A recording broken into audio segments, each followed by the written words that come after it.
मौसम ने अचानक कहर बरपा दिया। आपको बता दें कि तेज बारिश के साथ हुई ओलावृष्टि ने किसानों की कमर तोड़कर रख दी है। गेहूं की फसल पूरी तरह से तब्दील हो गई है, पूरी तरह से खराब हो गई है। किसानों के सपने सजाए हुए थे जो कि पूरी तरह से पानी में तब्दील हो गए हैं। इसी बीच हम लोग आज बतरवार क्षेत्र के ग्राम कचौगा में पहुंचे हैं, जहाँ पर ओलावृष्टि इतनी भयानक हुई है कि कश्मीर ऐसा लग रहा था जैसे ये कश्मीर है, जैसे हम लोग कश्मीर में बैठे हुए हैं। पूरी सड़कें और घर और जो खेत हैं वो पूरी तरह से सफ़ेद चादर में तब्दील हो गए थे। इसी बीच मेरे बीच में किसान कुछ मौजूद हैं कचौगा गांव के।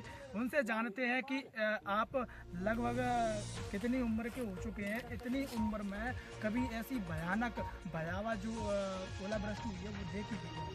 नहीं, मैं करीबन 32 साल का हूँ। मैंने आज तक वैसा ओलावृष्टि मैंने नहीं देखा, कभी नहीं देखा। इतना बिल्कुल तबाह हो गई थी। कितनी क्या फसल थी जो नुकसान? फसल पूरा कचुआ मौजा ही खत्म हो गया। बहुत ज़्यादा नुकसान हुआ है। पूरा गेहूँ बीच में से टूट गया, वो तो खराब हो गया। क्या क्या उम्मीदें लगाए हुए थे? उम्मीद क्या, शादी आदमी थी, उम्मीद तो बहुत कुछ रहती है। अब कुछ उम्मीद ही नहीं है, अब तो मेरा कर्जा ही नहीं पटा पाएंगे। कैसे कि जो आपने जो फसल को तैयार किया था, खाद बीज क्या क्या रेट में मिला था और किस तरह से आपने इसको तैयार किया था? DAP मिला था 1800 का, यूरिया मिल रहा है अभी 500 रुपये का, ब्लैक में मिलते हैं। अब तो कहाँ है, ई टोकन का चालू किया है, वो बंद हो जाती है साइड, कभी खुलती है कभी खुलती ही नहीं है। बहुत परेशानी है और अब बचा ही नहीं कुछ फसल ही पर। आज जो ओलावृष्टि हुई थी उसके बाद अब सुबह से अब तक कितने क्या कर्मचारी, सारे शासकीय कर्मचारी यहाँ जैसे तहसीलदार है, पटवारी है, जो भी जांच दल है यहाँ पे आया था? यहाँ बस ओनली तहसीलदार मैडम आई थी। यहाँ से 1 किलोमीटर पास में कलेक्टर मैडम आई थी, वहाँ से ही चली गई घूम के। जबकि यहाँ तो ज़्यादा वो लग रहा है, तो यहाँ तक आने में उनको क्या परेशानी हो रही थी, तो वो नहीं आई। और ज़्यादा नुकसान हुआ है हमारे यहाँ तो।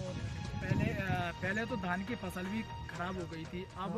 अब जो गेहूं की फसल खराब हो गई है, मेरे साथ एक और किसान मौजूद है। पहले धान की फसल खराब हो गई थी, अब गेहूं की भी फसल में ओला पड़ा हुआ है।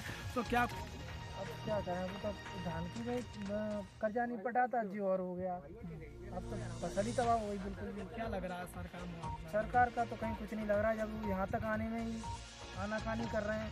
RI जब आए थे सुबह, मैंने बोला तो वो बोलते हैं कि मैं खेत पे ढूंढने जाऊँगा। अच्छा साथियों, अब आप साफ तस्वीरों में देख सकते हैं कि मेरे पीछे ये गेहूं की फसल खड़ी हुई है और इस गेहूं की फसल में ओला सुबह ही अल सुबह जो ओलावृष्टि हुई है, जिससे पूरी तरह से जो गेहूं की फसल ऊपर से पूरी तरह से टूट चुकी है, इसकी कमर तोड़ दी गई है ओले से।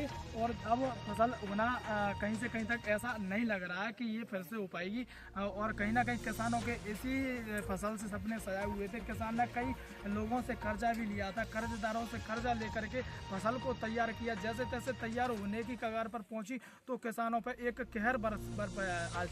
और इसी बीच अब आपको बता दूं कि किसान कितने कितने सपने सजाए हुए थे। आपने जाना सुना किसानों को, अब आगे और भी सुनाएंगे, समझाएंगे भी। और किस तरह इनकी सुनवाई अगर प्रशासन करता है, मुआवजा देता है, तो अब आने वाला वक्त बताएगा। कैमरामैन के साथ छोटू बादम।